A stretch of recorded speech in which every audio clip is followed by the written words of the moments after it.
benn waxtu moo jot ca Cilma ko Mbakol moo jotit ca Daaru Musti ci diir bu gàtt nu dellu si ci njolloor gi am yéenay jottali leen xabaar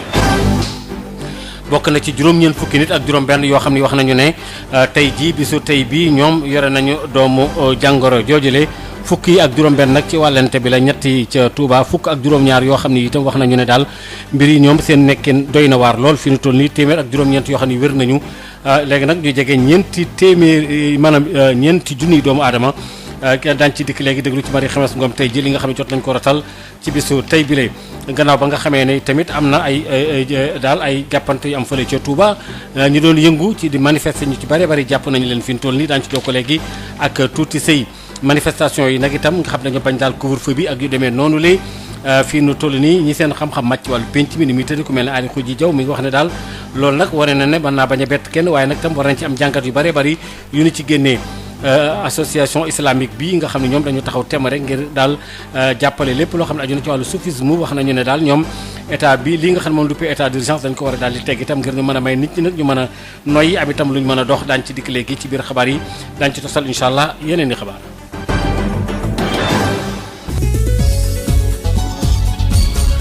mbokk yi am ngeen jaajëf ci ànd gi ngeen ànd ak Sud FM seen rajo juróom-ñeent fukki nit ak juróom-benn yoo xam ne yi am nañ doomu jàngoro bi tey jii fukki ak juróom-benn nag ñoom nee ñu ci wàllante bi la amee daal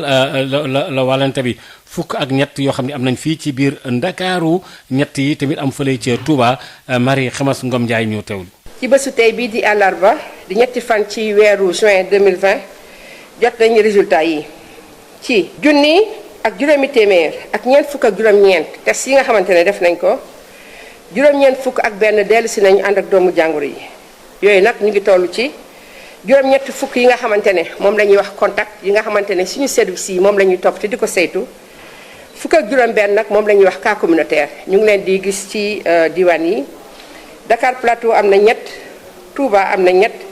Liberté 1 am na benn Mbao am na benn Tëngéej Rufisque am na benn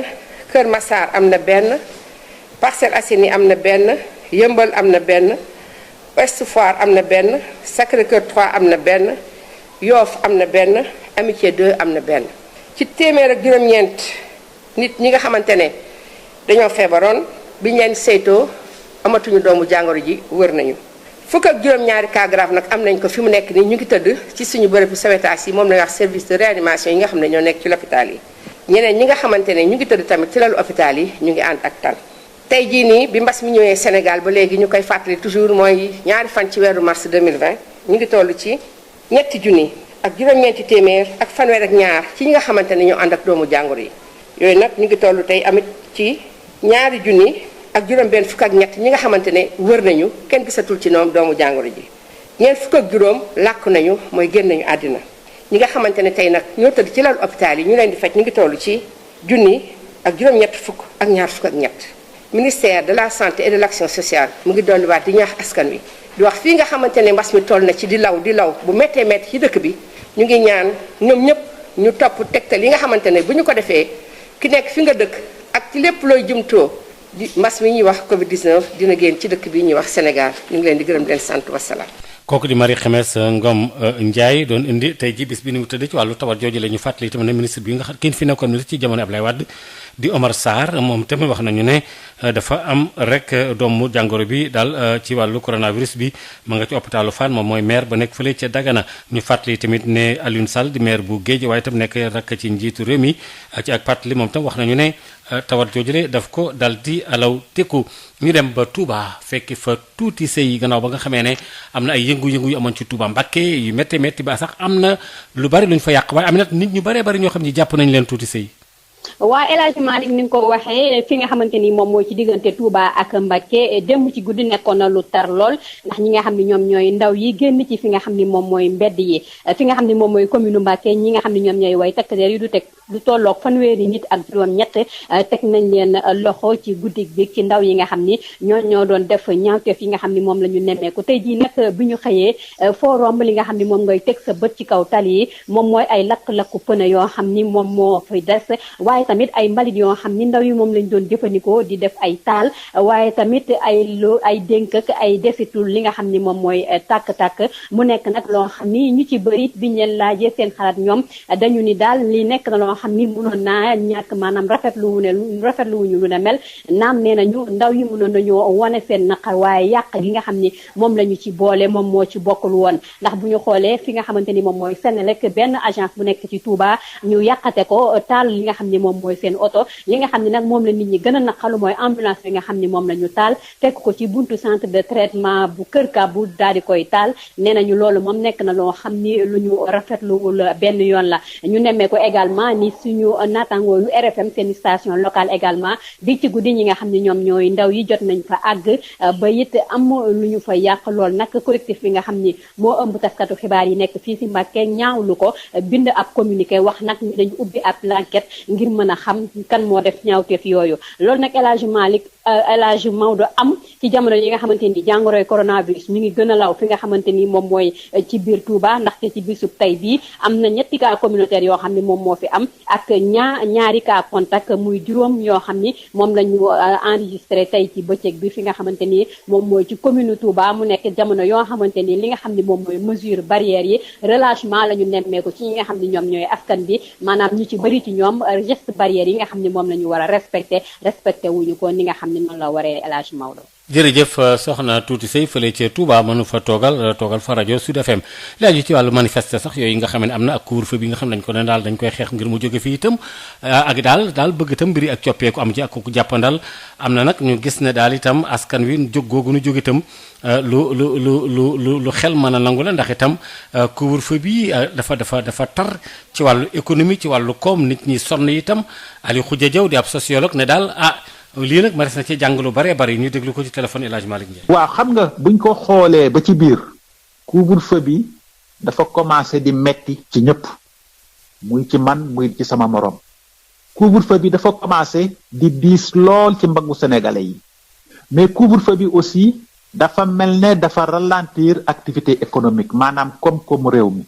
nit ku nekk li nga daal liggéey nga xam ne ñii seen liggéey dañ daa dem ba 1h du matin ñii ba 2h du matin maanaam activité économique yi doon am guddi yépp te mu doon ay activités yu am importance parce que je rappelle que même jaaykatu jën yi sax 4h du matin la ñuy yeewu pour mën a am jën pour mën a dem jaay ko donc dafa mel ne couvre-feu bi dafa remettre en cause suñu activité économique yi ñu doon amal ci journée bi yépp mais aussi couvre-feu bi dafa dem ba dafa laal suñu mental dafa laal mentalu sénégalais yi kenn mënta dem kenn mënta dëkk kenn mënta dikk heure bii ngay génn heure bii ngay dugg lii nga war a def waroo defati lii et cetera boole ci aussi couvre-feu bi dafa wone brutalité bi nga xam ne police sénégalaise daf ko brutal maanaam bu ñu la jàppee ci couvre-feu yi métit bi ñu lay teg humiliation yi ñu lay teg yooyu yëpp moo tax boo ko boolee dafa mel ne sénégalais yi dañu commencé doyal ci couvre-feu bi en réalité 3 mois yi test la woon rek sénégalais yi wane nañ ne lii mënta continuer alors loolu moo tax nag ñi nga xam ne dem nañ ba sës donc démb ak bërki démb yépp ngeen gis leen ci yenn dëkk yi ci Sénégal ñoom ñu doon révolté wu alors révolte boobu nag ñun comprendre nañ que ne kat kii dafa sës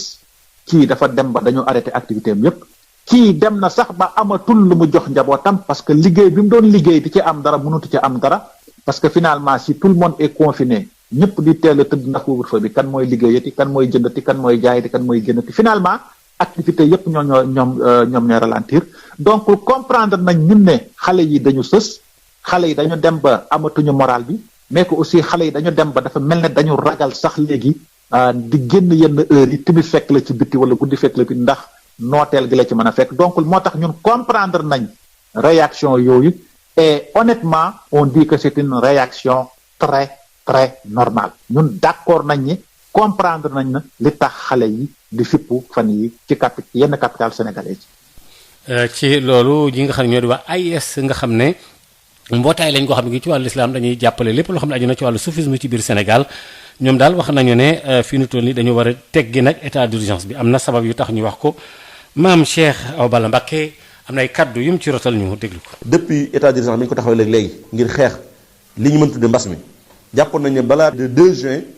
ñu bari jàppoon nañ ne la waa Nations Unies doon wax ak tubaab yi doon ko wax ne Afrique lañ seen pire jàppoon nañu bala heure bi ay 1000 de morts wala millions de morts loolu la nit ñi jàpp. loolu nag dañoo dox tuuti gis ne loolu amut dama jàpp bu ñu doxee tuuti gis ne loolu amut ñun suñu état yii wala suñu njiit yii ñoo waroon taxaw defaat am njàngat te bañ a toppatoo bañ a roy ndax kenn ku ne da nga war a am sa souveraineté kenn ku ne ci sa xalaat ci say doxalin ci sa lépp lu mën doon ba tax na doo roy kenn mel ni réew doo ko roy kenn muy doxale kon loolu nag bu ñu doxee as jéegu tuuti gis na lañ doon ragal lañ doon tiit amut ci réew yi war nañu jéem a adapté wu ñun xool naka la ñuy doxale ak dundee ko virus bi ba yu baree bari yi ñu royoon ci tubaab bi ci confiné wu ak état d'urgence yi ak dakkal dox bi dikk bi ak dakkal yu baree bari yooyu dañu ñun dañu ci war a rocceeku bu yàgg balaa waa Europe di ko def wala feneen di ko def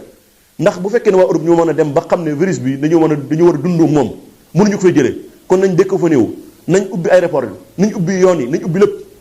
waa Europe def ko mel dem nañ sax ba waxuma la ci yoon yi waaye dem nañ sax fawukaay yi ñu daan foowee ak yi ñu daan def yëpp ñu ngi koy ubbi te ñoom ñoo ñu ëppale kaa foofu ëpp lañu ay mort donc ñoom bu ñu mënee def lu mel noonu ngir lan sauver seen économie te ñoom niñ toll ci économie ñun nag réew yu ndóol yoo xam ne suñu économie diwul fenn depuis 3 mois ñu tëj réew mi tëj gor yi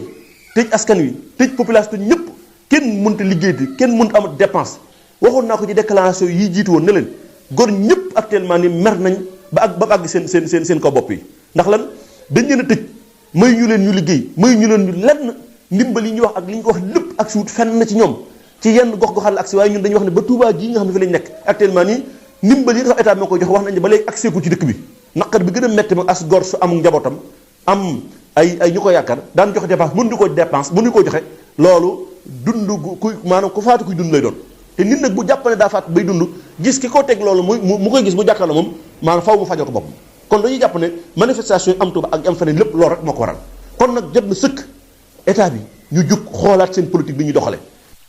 Mame Cheikh Mbacké bu jiite AIS li aju yi tamit ci teggi rek lépp loo xam ne dañu ci wàllu transport interurbain dëkk ak yu demee noonu ngir ñu teggi ko loolu te transporteurs yi bëgg ko fi ñu toll nii waa ASCOSEN ne loolu day bu ñu ko defee nag mooy yoon wi gën a gaaw ngir gën a yaatal nag doomu jàngoro bi loolu daal la kii di Momat Cissé di vice président bi dénk xam sa élément woon ñu. naxaru lañ ko fa naxarul yam yëngal ji parce que mënoon naa ñàkk mun ngaa grève rek te bañ a yàq lenn nag moom mënuñu ko nangu mooy que transport interurbain commencé waat ci anam boo xam ne dégg nga maam dafay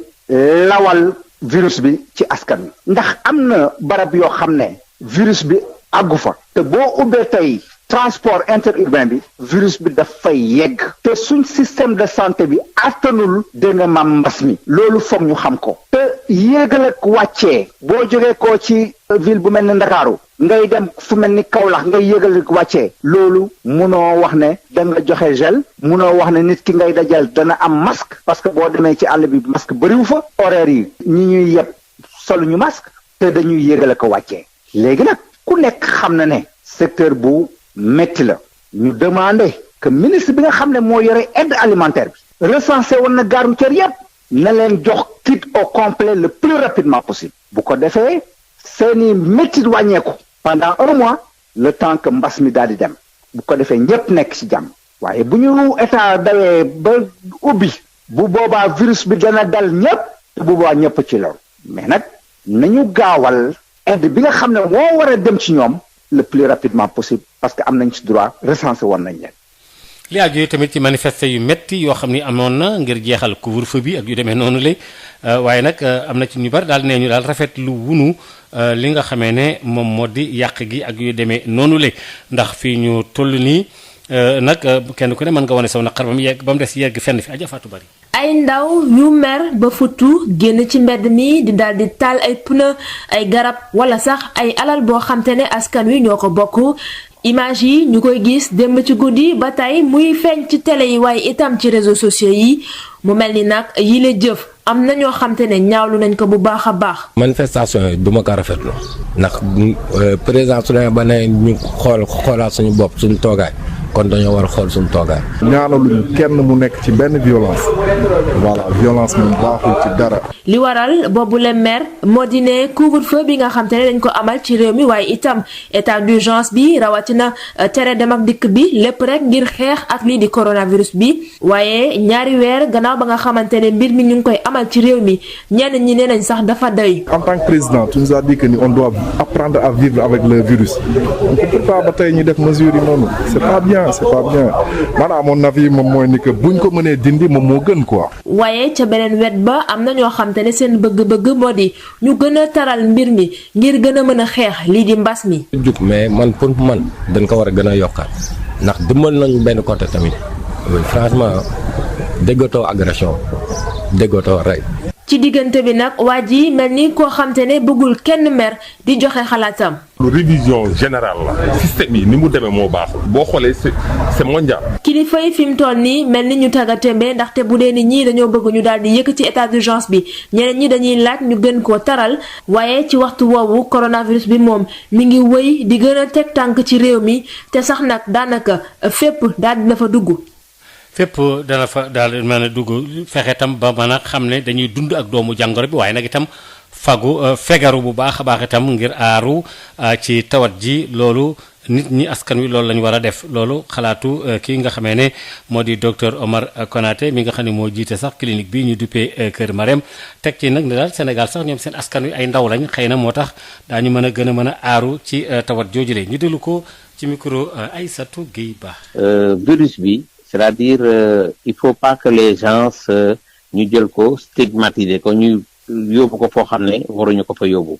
il faut que nit ñi ñu jàng dund ak virus bi comme ni ñuy dundee ak grippe bi ak yeneen feebar yoo xam ne ñi ngi fii bu boobaa plus ñuy nekk ak virus bi plus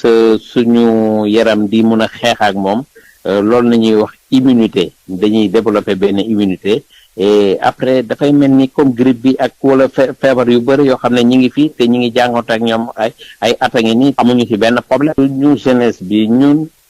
par rapport ak européens yi par rapport ak américains yi ñun on a une population jeune ñun suñu climat ak seen climat bokkul foofu seddaay bi ba moo prédominant te seddaay bi dafay favoriser donc multiplication wu virus bi ñun. fii naaj bi ak tàngoor bi moom moo fi gën a bare te loolu tamit dafay favoriser reyu virus bi il faut que nit ñi ñu jàng dund ak virus bi loolu on est obligé foofu nit ñuy jëm si loolu on est obligé donc communication bi ci loolu nañ ko war a gën a accès. li aju ci maire bu Sacré-Cœur Mermoz Barthélémy Dias ma nga woon ca commissariat bu Point E daal ñu koy déglu ak daal gannaaw ba nga xamee ne lenn ci agent bi yow dañ leen porté woon plainte ne daal dañoo xam ay jëf yu ñu yàqoon ak yu demee noonu Babacar Samb fu yëf yi toll. voilà El Hadj Maodo Faye comme ni nga ko waxee ñu ngi fii nga xamante ni moo di commissariat bu Point E ci convocation ki nga xamante ni moom mooy Barthélémy Dias ñu jàpp rek ni depuis 11h21 la daal di dugg fi nga xamante ni moo di ci biir locaux yu commissariat bu Point E waaye ba léegi ñu ngi koy daal di xaarandi pour mu daal di génn ci lan moo daal di wundu li nga xamante ni nag moom mooy convocation dañ si daal di déglu ki nga xamante ni nag moom mooy chargé de communication Pape Konaté leen nii Pape Konaté maa ngi leen nii. waaw maa ngi leen di fay aussi bépp auditeur rajo Sud FM. voilà Barthélémy Dias di maire bu Mermoz Sacré-Cœur dekki démb sécurité urbaine bu Colobane la tey fii ci Point E lan moo wundu convocation yi la. waaw c'est vrai que démb moom ñëpp gis nañ ni mu ngi woon ci section de recherche bu Colobane waa gendarmerie convoqué ko mu dem ci lu jëm ci xeexu littoral Dakar bi plus précisément bu commune Mermoz Sacré-Cœur waaw donc nag tey ñoo ngi ko woo fii nii ci police Point E donc loolu yëpp day continuer rek loolu ñu doon wax sànq muy dañ koy bëgg xoxatal bëgg ko ragaloo ko bëgg mu dellu ginnaaw bëgg ko def ragal te képp bépp sénégalais xam nañ ni Barthélémy Dias du ragal du dellu ginnaaw ci xeex bi mu entamé. mais tey il paraît que liñ ko daal di convoqué buñ ko déggee moom mooy association de malfaiteurs ndax ay agent am ñoom ñoo daal di dem ci site bi daal di bund xatal wala sax dem ba gaañ yenn ay ndaw yu doon liggéey ci site boobu la. boo demee ci internet bi ñu ngeen gis vidéo bu vidéo affaire démb bi parce que ñëpp gis nañ lu fa xew. ay altercation amoon na déedéet loolu amu fa parce que mois de janvier dañ fa njëkkoon dem yóbbu fa lu ñuy wooyee sommation sommé leen pour ñu arrêter ba pare sax arrêter travaux yi ci saa si parce que sommation boobu ñu doon def moom wax dëgg c'était immédiat ñu toogaat semaine dernière ñu gis ni commencé waat nañ ñu delluwaat foofu noonu arrêter travaux yi saisir yenn matériels yi léegi ñun lu ñuy laajte mooy ñii ñan ñoo nekk seen ginnaaw lu tax ñu wóoluwee seen bopp nii ban doole la ñu am ba nga xam ni autorité je dis bien autorité administrative je dis bien une institution boo xamante muy mairie de Mermoz Sacré-Cœur nga xam ne zone boobu zone am la ñëw ne leen arrêté leen travaux yéen ngeen ne doo leen arrêté tamit loolu fan nañ ko teg loolu rek moo waral démb maire Barthélémy Dias moom ci boppam mu wàcc ci terrain bi ñëw foofu noonu di arrêté travaux yi mais nag ko xool vidéo yi gis nañ ni da nga gisee amul kenn kuñ fa dóor amul kenn kuñ fa saaga lépp lu fa am c'était très clair mooy dañoo ñëw pour arrêter travaux yi du yóbbu seen matériel ñu woo police ñëw ñoom déglu ñaari version yépp police ne nañu arrêter travaux yi. D'accord loolu la fa am. voilà merci beaucoup mu nekkoon El Hadji Maodo Faye chargé de communication bu maire bu Mermoz Sacré-Cœur Barthélémy Dias di fàtte rek ne une forte mobilisation partisane yeex ñi koy liggéey ndox moom ci mairie bi ñëw nañ fii devant les locaux du commissariat bu Point E loolu lañ mën a jàppandee mu di xaarandi Barthélémy Dias génn ngir xool ndax ab dina am ay réaction El Hadji Maodo Faye. jërëjëf Babacar Samb li aju ci coowal suuf la amoon fële ca ginnaaw raay mbootaay gi nga xam ne ay conseillers lañ ñu nekk foofu la ñoom te tuumaaloon maire ba ne daal dafa joxe suuf sa te du yoon jox ko keneen benn ay promoteur maire ba andi na ci ay leeral Pape Diamé Dieng nee na day loolu projet la woon boo xam ne bii bu maire ba la ñëpp bokkoon ko ñu déglu ko ci micro Moussa Thiam. ku mel ni moom nag nga xam ne du ñëw réunion Assane mën naa war ni lim ñëw réunion bi ñu nekkee pendant 6 ans mutum ñett moo tax lépp li xaw ci conseil municipal bi di ko xam loolu lu ma leer la moom mooy wax yi waaye la nga xam ni moom la ma yoon wax mooy délibération boobu nga xam ni moom xam na Ibrahima Ndiaye xam na am na lu ñu waxante woon fii ba ma leen ko joxee dama leen ko jox ne leen liir leen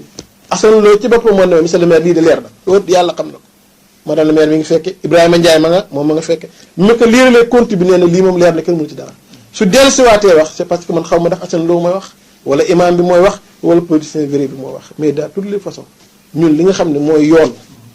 mooy tey jii kenn dootu wax ni jotuñ ce qui veut dire que doon nañu wax ni jot nañ fu ñu jëlee dossier bi ñun ñoo leen ko joxoon kon ñoom ñoo waxeet à leur niveau li projet bi wax mooy maire demal jël site bi en collaboration ak sous-préfet ñu def ko moomeel ginnaaw raay pour que ëllëg mu mën a abriter ay projet c'est déjà écrit kon maa ngi ci dynamique projet maa ngi ci dynamique administratif la ma war maag sous-préfet ñu ngi koy def kon incha allah lii du yàgg dina am ci kàttanu yàlla bii boo ñu rafetal ko rek moo gën bu ëllëgee mu am ñu rus te incha allah dina am. dans la délibération on n'a pas dit privé ou autre on a uniquement dit projet boo xam ni day renforcer gina commune bi waxuñ nitu privé ak nitu kii bi de te ñun sites yi ñuy joxe lépp joxuñ ko ay privé am na ñoo xam ne ay doomi ginnaaw raay lañ dañ fa yëngu ci wàllu santé ñu ngi fay def institut islamique ndax privé la jaa nga la xool privé la fi santé sa kii la privé la action sanitaire la te action islamique waaye commune day wut moyen yooyu moom lañ bind renforcer la commune maa ngi ci dynamique bu teggiwu ma sama li aju jërëjëf li aju ci wàllu société bu ñuy bëgg a taxawal société supérieure ci wàllu ferroviaire ci wàllu dem beeg dikk bi ci chemin de fer fii ci biir Sénégal daal fay wutal DBF bi loolu cheminots yi nekk foofu ci Thiès am nañ ci mbégte lool waaye nag fokk itam ñu tabbal leen ci ñoom it bàyyi leen ci xel bu baax a baax Babacar Ndaw tey jii chemin de fer du Sénégal wuutu DBF Dakar Bamako ferroviaire ci kër gi nga xamante ne moom mooy kërub saxaar gi liggéeykat yi rafetlu ko Mambay Tunkara yor seen kaddu. DBF ginnaaw bi ko état yi nangoo ci privé yi comme dafa nekkoon benn organe transitoire bi étatique bëri woon na nag ay jafe-jafe boo xoolee d'abord juridiquement sax amul woon les moyens yi mu war a mën a taxawee et financièrement bon maintenant su ngeen ko seetloo ci fan yële ñu weesu président de la République conseil des ministres du 26 février dernier waxoon na fi wàllu réhabilitation chemin de fer ak relance am le ministre de tutelle ak le secrétaire d'État aux réseaux ferroviaires que ñu jox ko ak direction DBF pour ñu trouver une solution rapide bu ñu mën a relancer tamit ñu bàyyiwaale xel situation financière ak sociale personnelle bi bon loolu nag bu demee tey ba société bu chemin de fer bi juddu day gën a dolli yaakaar. terewul tey ji liggéeykat yi ñu ngi xaar nag bu baax a baax nguur gi rawatina société bu presse bi jumtukaay yépp war na ko am waaye nañu fexe ba jafe-jafe yi fi nekkoon ñu moytu ko. ñu bàyyi xel ni société bi tamit war nañu trouver benn forme bu mu gérer transition bi c'est-à-dire mu gérer la reprise en attendant de migrer vers le schéma institutionnel sinon matériel bi fi nekk ak infrastructure yi balaa ñuy àgg ci réhabilitation boobu wala schéma institutionnel boobu dana yàqu ba ça va coûter encore très cher. leneen loo xamante ni soxal na leen mooy li ñu tuddee passif du social ñu saafara ko tey ji Mambay Tunkara. parce que tey chemin de fer bi moom mooy jël personnel du DBF ak ANCF mooy jël tamit tout ce qui est actif et passif de la régie des chemins de fer de la SNCS et de Transrail parce que tey retraités yi demoon retraite DBF boobu ba léegi depuis 2 ans ak coono gu metti ñi ngi réclamer ñu fay leen seen indemnité de départ à la retraite tey boo ko xoolee ci côté aussi presse caisse sécurité sociale am nañ fa ay arriérés de cotisation yoo xam ne ñu ci bëri ñu dem retraite seen situation d'abord retraite dafa am ay déséquilibre donc yooyu dafa di situation yi ñu war a régler rapidement. ci lekk schéma institutionnel bi di sotti ñoom ñëpp jàpp nañ ne li ñuy gën a bëgg it moom mooy kilifa yi gën leen boole si waxtaan bi waaye lépp loo xamante ne ëllëg war nañ ko ngir taxawal ngir daal gën a joyanti chemin de fer yu Sénégal ñu mën si am seen kaddu Babacar Ndaw Thiès Sud FM. Sud FM ganu bés bi. Aliou Khoudia Diaw sociologue jokkoom ak El Hadj Malick Ndiaye ci jàppante yeeg manifeste yi amoon fu mel ne Touba ñu teew. ñu ngi ak Aliou Khoudia Diaw ñu ngi lay nuyu. maa ngi lay fay El Hadj Malick. yow nag sociologue nga xam màcc loolu jëm ci wàllu dundu nit ak yi ni mel. gis nañ ne démb ci dëkk yu mag yu bëri ba dafa amoon ay ñaxtu ngir rek ñaawlu wàllu couvre-feu bi loolu nag nga koy jàngatee sociologiquement. waaw xam nga buñ ko xoolee ba ci biir couvre-feu bi dafa commencé di metti ci ñëpp muy ci man muy ci sama morom couvre-feu bi dafa commencé di diis lool ci mbaggu sénégalais yi mais couvre-feu bi aussi dafa mel ne dafa ralentir activité économique maanaam koom-koomu réew mi nit ku nekk li nga daal liggéey nga xam ne ñii seen liggéey dañ daa dem ba 1 heure du matin ñii ba 2 heures du matin maanaam activité économique yi doon am guddi yépp te mu doon ay activités yu am importance parce que je rappelle que même jaaykatu jën yi sax 4 heures du matin la ñuy yeewu pour mën a am jën pour mën a dem jaay ko donc dafa mel ne couvre-feu bi dafa remettre en cause suñu activité économique yi ñu doon amal ci journée bi yépp mais aussi couvre-feu bi dafa dem ba dafa laal suñu mental dafa laal mentalu sénégalais yi kenn mënta dem kenn mënta dëkk kenn mënta dikk heure bii ngay génn heure bii ngay dugg lii nga war a def waroo defati lii et cetera boole ci aussi couvre-feu bi dafa wone brutalité bi nga xam ne police sénégalaise daf ko brutal maanaam bu ñu la jàppee ci couvre-feu yi métit bi ñu lay teg humiliation yi ñu lay teg yooyu yëpp moo tax boo ko boolee dafa mel ne sénégalais yi dañu commencé doyal ci couvre-feu bi en réalité 3 mois yi test la woon rek sénégalais yi wane nañ ne lii mënut a continuer alors loolu moo tax nag ñi nga xam ne dem nañ ba sës donc démb ak bërki démb yépp ngeen gis leen ci yenn dëkk yi ci Sénégal ñoom ñu doon révolté wu alors révolte boobu nag ñun comprendre nañ ko comprendre nañ ni que ne kat kii dafa sës kii dafa dem ba dañu arrêté activité am yépp kii dem na sax ba amatul lu mu jox njabootam parce que liggéey bi mu doon liggéey di ci am dara mënutu ci am dara parce que finalement si tout le monde est confiné ñëpp di teel a tëdd ndax couvre-feu bi kan mooy liggéeyati kan mooy jëndati kan mooy jaayati kan mooy génnati finalement activité yépp ñoom ñooy ralentir donc comprendre nañ ñun ne xale yi dañu sës xale yi dañu dem ba amatuñu moral bi mais que aussi xale yi dañu dem ba dafa mel ne dañu ragal sax léegi di génn yenn heures yi tamit fekk la ci biti wala guddi fekk la bi ndax nooteel gi la ci mën a fekk donc moo tax ñun comprendre nañ réaction yooyu et honnêtement on dit que c'est une réaction très très normale ñun d'accord nañ ni comprendre nañ na li tax xale yi di fippu fan yi ci yenn capitale sénégalaise. waaw ndax fippu rek moom mooy solution bi Aliou Khoudia. bon fippu nag dañuy wax ne c'est pas la solution du mooy solution bi c'est-à-dire que dañuy considérer que ne au niveau individuel comprendre nañ ne couvre-feu bi métti na au niveau individuel comprendre nañ ne xale yi sës nañ du xale yi sax xale yeeg man ñëpp au niveau individuel comprendre nañ ne activité économique yi doon dëndal doomu aadama yi ralentir na mais aussi au niveau individuel dañuy wax ne réaction boobu waruñu ko fajee di wàcc ci mbedd mi di taal ay pneu di affronter ay forces de l'ordre ne serait-ce que rek wormal déjà parce que man dégg naa démb ak bërki démb yépp Touba Tivaouane am nañ kaa yooyu ne serait-ce que pour wormal dëkk yooyu rek nga xam ne dañuy wax ne ay dëkk yu sell lañ d'accorduñ ci li ñu def foofu mais aussi comprendre nañ ne xale yi dañu waxut ak ñoom ci langage bi war dañu waxut ak ñoom ci nit ñi war a taxaw seen kanam wax leen langage bu war donc moo tax aussi jàpp nañ ne réaction bi am na d'accorduñ ci mais comprendre nañ li tax xale yi def ko donc à votre décharge à la décharge des jeunes fipp bi moom normal luñ ci forme bi d'accorduñ ci parce que la violence du régler dara xeex xuloo saagante lakk pëna xeex ak policier du régler dara il faut ñu toogaat inventé waat beneen méthodologie d'information mais inventé waat beneen approche mais aussi inventé waat beneen discours boo xam ne jeunes yi dinañ ko mën a comprendre accepter ko. donc am na problème ci wàllu approche bi ak tamit ci wàllu méthodologie bi. waaw bien sûr am na approche am na problème d'approche am na problème de méthodologie parce que man ni ma mën a comprendre situation du ñëpp ko mën a comprendre situation surtout nag fekkee ne communauté la communauté boo dem dañu am benn dynamique de groupe buy accompagner évolution société boobu Sénégal dynamique de groupe bi fi am nii boo ko xool mooy ñëpp doyal nañ ci couvre-feu bi te ñu bari sax da ngay dégg ñu naan finalement lan mooy njariñu couvre-feu bi parce que comme suba suñu xëyee cas yaa ngi gën a yokk finalement état d'urgence bi ak couvre-feu bi lan mooy njariñam alors loolu nag il faut nit ñi expliquer leen ne leen gis-gis la rek parmi gis-gis yu bari mais état bi ba léegi li muy def mi ngi ci stratégie d'intervention en matière de gestion de pandémie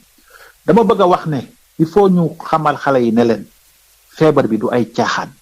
lu dangereux mi ngi nii muy xale di mag di ndaw ñun ñëpp dañu war a tekk teey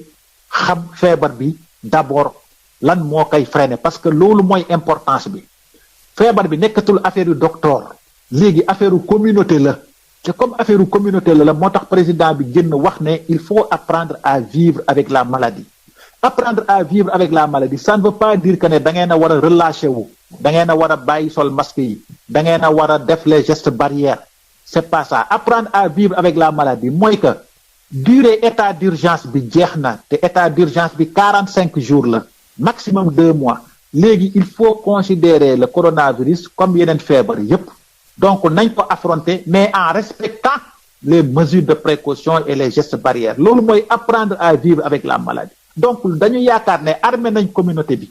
parce que def nañ ay spots publicitaires artistes yi musiciens yi comédiens yi journalistes yi ñëpp bokk nañ ci campagne bi imam yi ñëpp bokk nañ ci donc jàpp nañ ne léegi armé nañ communauté bi de telle sorte que bu ñu leen bàyyee dinañ demal seen bopp loolu mooy stratégie d'intervention bi armée boobu nag moo tax ñu war a wax ak xale yi ne leen bu ñu demee ba fii ñu ne leen couvre-feu bi 21h la lii moo tax bu ñu leen seen activités yi ngeen di def surtout dans le domaine du transport parce que dañ leen a njëkk a wax ne leen feebar bi du moom mooy doxal boppam ay nit ñoo koy transporter donc moo tax ñoo gën a jouer sur les mécanismes de transport sur les leviers de transport pour wax leen ne leen kat secteur bi mooy secteur bi gën a névralgique pour la lutte contre la maladie donc de ce fait foofu la ñu war a njëkk a commencer expliquer xale yi kat ne leen lii c'est une exigence communautaire lii mooy suñu njariñ ñun ñëpp dañu war a teg de côté les intérêts particuliers pour am des intérêts généraux yoo xam ne c'est pour l'ensemble de la communauté et que xeex bii communauté yi muy xale yi surtout ñiy dawal Jakarta ñiy dawal taxi ñiy dawal clando ñiy dawal car rapide ñiy dawal njaganjaay ñoom lañ ci gën a xaar pour ñu nekk ci kanam pour ñu mën a dimbale ñu faagaagal maladie bi donc discours bi loolu la expliquer leen ne leen xeex bi nekkatul affaire u état nekkatul affaire u Macky Sall nekkatul affaire u Adama Dia nekkatul affaire u journaliste affaire u communauté bi la donc na ko communauté bi jël ñu xool naka la ñuy gérer affaires yi au niveau local parce que problème la aussi nga toog sa kër liggéey yow amoo loo dundal sa njaboot ñu naan la doo jël et cetera problème la mais loolu je pense que xale yi dëkk bu ñu dem bu ñu waxtaan ak autorité administrative ba fa nekk je pense que mën nañu déggoog ñoom ci ay kaddu ak ci ay procédures te su boobaa affaire yi dina gën a yolam. Aly Khoudia Diaw ñu ngi lay sant la gërëm bu baax a baax. jërëjëf El Hadj Malick Ndiaye merci beaucoup. La revue de la presse sur Sud FM. Sud Quotidien, Walf Quotidien, Le Soleil, Le Populaire, L'Obs. La revue de la presse sur Sud FM. Écoutez la différence. CSIP ñëpp ràññee ko ci compagnie sénégalaise industrielle de PVC est une société spécialisée dans la production et la commercialisation de tuyaux en PVC et en PHD ñëpp ko ràññee ci réew mi ndax liggéey bu mucc ayib sous région bi fu nekk la ñuy fàqee di ñëw fii nga xam ne mooy Sénégal rafetlu seen liggéey lool naw leen lool ñu leen di proposer gamme boo xam ne dafa jëm ci diamètre 20 ba diamètre 400 100 millimètres lépp jëm ci ay évacuation assainissement pression ak adduction d'eau potable. Nous avons aussi des tubes télécom et des tubes orange loo namm ci tube orange wala tube télécom fekk ko ci ñun. Nous disposons aussi d'un parc industriel relativement jeune amit laboratoire boo xam ni bokk na ci yi nga xam ni moom mujjee génn ci àdduna bi amit capacité de production bu doy loo ci soxla rek ñu defal la ko ba noppi it dañ lay jàppale ci rapport qualité prix toppatoo la xool say bëgg-bëgg gunge la jàppale la am nañu équipe bu dynamique boo xam ni loolu rek moo ko tax a jug dañuy fexe client bii bëgg lool di kontaan lool lu ñu la jox nga ne gongo. Compagnie sénégalaise industrielle de PVC ña nga ca domaine industriel de Diamniadio lo numéro 66 appelez-nous au 33 950 54 54 woo leen ci 33 950 54 54 70 569 03 69 70 638 00 71 mail csip@csip.sn. Visitez notre site web www.csip.sn. su ngeen bëggee liggéey bu set bu mucc ayib ànd ak qualité ci wàllu production ak distribution établissement Mbaye et frères moo ci mën. Établissement Mbaye et frères amul morom ci confection double vitrage buñ la xësee defal double vitrage sa bureau wala sa dëkkuwaay dootoo dégg te coow lu bawoo ci biti naaj dootu la sonal te nag si ngay gën a mën a yaxanal courant. Établissement Mbaye et frères soo fa demee jumtukaay yi xew ci jamono waa Europe ak waa États-Unis di ko wër ñoom nga fay fekk ñooy finir sa verre ba mu rafet boole toog polissage prestige bu amul fenn ci adduna bi ak biseautage 45 degrés jumtukaay yooyu nag ñooy dagg verre bi nga bëgg ci gabari bu la neex. Établissement Mbaye frère ñàkk ko xam wóorul ay nit ñu xarañ te man seen liggéey ñoo fay xëy bés bu nekk fas yéene jaamu seen soxla bëggal leen ba ngeen kontaan ak établissement Mbaye frère soxlaa wutul génn réew mi di wuti matériel lépp nga fa. Établissement Mbaye frère HLM 1 rue 13 avenue Cheikh Ahmadou Bamba Dakar téléphone 33 864 75 15. CSIP ak établissement Mbaye et frères ñoo leen di may seen revue de presse. Ndeye Mariam Ndiaye. asalaamaaleykum mbokk yi déglu dal leen ak jàmm décision bi nguur gi jël daal di dàqaat ubbite l'école yi ci ñi nga xam ne nag ñoom ñooy ndongo yi nekk ci classe d'examen dafa mel ni nag ne ñii di directeur d'école yi ñoom de décision boobu daf leen a bett rax ci dolli sax heure ba ñu jël décision boobu te kenn waxtaanu si ak ñoom loolu tamit nekk na loo xam ne ñoo ngi koy ŋàññi tey jii ci biir colikaay bii di Sud Quotidien ñoom ñu daal di gëm ne li gën a tax sax tey jii njiitu réew mi daal di dàq li nga xam ne de moom mooy ubbite l'école yi moom mooy ne jumtukaay yi nga xam ne moom la ñu soxla woon ci biir l'école yi la ca ëpp gisuñu ko fa fële ci diwaanu Kaolack autolikaay bii di Sud Quotidien du ñu xamal ne jàngalekat yi ñoom sax daal dinañuy àndal ci décision boobu nga xam ne moom la gouvernement bi daal di jël ndaxte lañ ca gis moom moo ñu day tax daal ba ñu gën a ñoŋal bépp matuwaay goo xam ne dañ ko war a mën a jël jëmale ko ci wàllu xeex bi boobu nag fekk na ne waajuru ndongo yi ñoom la ñuy ragal moom mooy atum ren daal ñu def ko mu nekk année blanche li am ba des autolikaay bii di Dakar Times moom ma ngay xamle ne lu weesu sax joriñ gu ñu denk wàllu jàngale bi di Mamadou Talla ñoom gis nañu nag ne njiitu réewum Sénégal di Macky Sall moom ci boppam nag moom moo war a ŋànkaat lépp lu jublu nag ci wàllu feebar bii di coronavirus gën a xool nag naka la ñu koy xeexee ba mu gën a ñoŋ ndaxte lu weesu nag wàllu jàngale bi am na yeneen secteur yoo xam ne ñoom it de ñu ngi jànkonteel ak ay jafe-jafe waa Grand Place tey jii di ñëwaat sax ci jafe-jafe yi nga xam ne ñii di jàngalekat yi ñoo ngi koy jànkonteel autolikaay bi di Libération moom daal di ciy waxtaan ak kenn ci ñoom di Abdoulaye Ndiour moom nag ma ngay jàngale ca lycée bu Jawara moom daal dina xamle ne laata nag ñu yegg ci bërëb yi nga xam ne nag fa la ñuy jàngale daal metti woon na torop ci ñoom nee nañu nag ba ñu yeggee dañ leen di joxoon baaraamu tuuma ba pare sax léegi ñu ngi leen tuddee corona lu weesu nag jàngalekat yi autolikaay bii di Sud Quotidien bi ngi ñuy fàttali ne am na yeneen secteur yoo xam ne fi mu nekk ni nag ñu ngi ci ay jafe-jafe yu tar laas yéeni kaay du ñu xamal ne démb sax ñii di dawalkatu oto yi transporteurs yi démb daal dinañuy wane seen mer ci biir diwaan yu bëri autolikaay bi di Tribune mu ngi ñu koy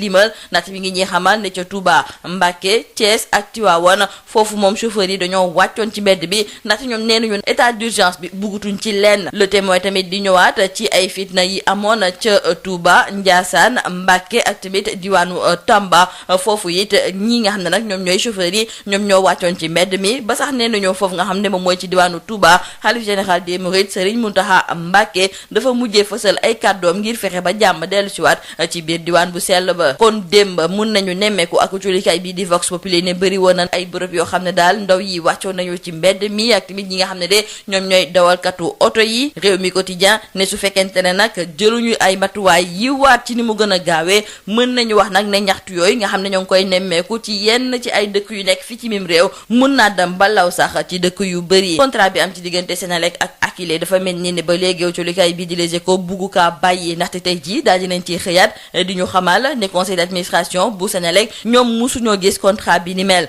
nee nañu daal ci ab réunion ci ñaar fukki fan ak juróom-ñaar ci weeru décembre atum 2018 Mactar Cissé moom benn note de conception du projet rek la jotoon won ñi nga xam ne de ñoom ñooy waa conseil d'administration ñi nga xam ne rek ñoom ñooy administrateurs yi. nee nañu daal contrat bi dëggantaan ñoom ña ngi ko gis ci ñaar fukki fan ak juróom-ñaar ci weeru mai gi ñu jóge nii. ci noonu sax la ñu daal di xamee ne kii di Mactar Cissé moom benn financement boo xam ne waa banque mondiale ak tamit waa AFD pare woon nañu nag ngir jox leen ko loolu daf koo jël teg ko fële li ko gënaloon nag moom mooy lëkkaloo ak Akilee. Aliou Sané te mu jiite mouvement Y'en a marre tey jii moom mooy ganub autolikaay bi di enquête ci waxtaan gi mu seex ak ñoom mu ngay ñëwaat ci liggéey bu takku bi nga xam ne nag seen mouvement mu ngi koy amal jëmale ko ci xeex ga ñuy xeex ci mbas mi di coronavirus. moom moomu Aliou Sané di ñëwaat sax ci audience bi nga xam ne nag ñu ngi ko doon amal ak njiitu réew mi keroog ba mu leen fa woowee moom mu daal di xamle ne bëri woon na ay digle yoo xam ne daal joxoon na ko njiitu réew mi wante la mu ca gis moom mooy ne topp ci benn. moom moomu di Aliou Sané di xam ne daal ne seen yaakaar dafa yekkeeku ndaxte lañ doon xaar ci Macky Sall yëpp daal gisuñu si lenn. lii moo nekkoon ba ci li gën a fës ci biir autolikaay yi ñu leen di ñaanaan njeexte lu bës ak jàmm. CSIP ñëpp ràññee ko ci compagnie sénégalaise industrielle de PVC est une société spécialisée dans la production et la commercialisation de tuyaux en PVC et en PHD ñëpp ko ràññee ci réew mi ndax liggéey bu mucc ayib sous région bi fu nekk la ñuy fàqee di ñëw fii nga xam ne mooy Sénégal rafetlu seen liggéey lool naw leen lool ñu leen di proposer gamme boo xam ne dafa jëm ci diamètre 20 ba diamètre 400 millimètres lépp jëm ci ay évacuation assainissement pression ak adduction d'eau potable. Nous avons aussi des tubes télécom et des tubes orange loo namm ci tube orange wala tube télécom fekk ko ci ñun. Nous disposons aussi d'un parc industriel relativement jeune amit laboratoire boo xam ni bokk na ci yi nga xam ne moom mujjee génn ci àdduna bi amit capacité de production bu doy loo ci soxla rek ñu defal la ko ba noppi it dañ lay jàppale ci rapport qualité prix toppatoo la xool say bëgg-bëgg gunge la jàppale la am nañu équipe bu dynamique boo xam ne loolu rek moo ko tax a jóg dañuy fexe client bi bëgg lool di kontaan lool lu ñu la jox nga ne gongo. Compagnie sénégalaise industrielle de PVC ña nga ca domaine industriel de Diamniadio lo numéro 66 appelez-nous au 33 950 54 54 woo leen ci 33 950 54 54 70 569 03 69 70 638 00 71 mail csip@csip.sn. Visitez notre site web www.csip.sn. su ngeen bëggee liggéey bu set bu mucc ayib ànd ak qualité ci wàllu production ak distribution établissement Mbaye et frères moo ci mën établissement Mbaye et frères amul morom ci confection double vitrage buñ la xësee defal double vitrage sa bureau wala sa dëkkuwaay dootoo dégg te coow lu bawoo ci biti naaj dootu la sonal te nag si ngay gën a mën a yaxanal courant établissement Mbaye et frères soo fa demee jumtukaay yi xew ci jamono waa Europe ak waa États-Unis di ko wër ñoom nga fay fekk ñooy finir sa verre ba mu rafet boole toog polissage prestige bu amul fenn ci adduna bi ak biseautage 45 degrés jumtukaay yooyu nag ñooy dagg verre bi nga bëgg ci gabari bu la neex. établissement Mbaye frère ñàkk ko xam wóorul ay nit ñu xarañ te man seen liggéey ñoo fay xëy bés bu nekk fas yéene jaamu seen soxla bëggal leen ba ngeen kontaan ak établissement Mbaye frère soxlaa wutul génn réew mi di wuti matériel lépp nga fa établissement Mbaye frère HLM 1 rue 13 avenue Cheikh Amadou Bamba Dakar téléphone 33 864 75 15. CSIP ak établissement Mbaye et frères ñoo leen doon may seen revue de presse. Maodo Faye. mbokk yi am ngeen jaajëf ci ànd ngeen àndoon ak nun fii nu taxul ni tembe benn waxtu moo dem ba fekkoog ñeent fukki minutes ak ñeent Papa Lay moo nekkoon ci xarala gi ñu ngi leen di ñaanal.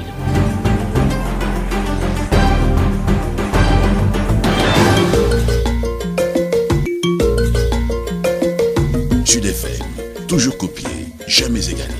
98.5, Dakar.